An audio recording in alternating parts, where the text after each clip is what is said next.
If you're in Philly, chances are you've seen this. A SEPTA bus rolling through the city. SEPTA, short for Southeastern Pennsylvania Transportation Authority, runs one of the largest public transit networks in the U.S. And its bus system, it's the backbone. With over 120 routes, SEPTA buses connect neighborhoods, suburbs, and major landmarks like the Liberty Bell, the Philadelphia Museum of Art, and sports stadiums in South Philly. From early morning to late night, these buses keep the city moving. Every day, more than 400,000 riders count on SEPTA buses to get to work, school, and everywhere in between.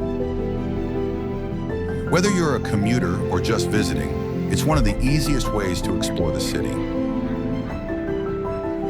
SEPTA is also going green, with hybrid and electric buses already on the streets. And with the SEPTA Key Card, or contactless payment, hopping on board is quick and convenient. So next time you're in Philly, skip the traffic and take the bus.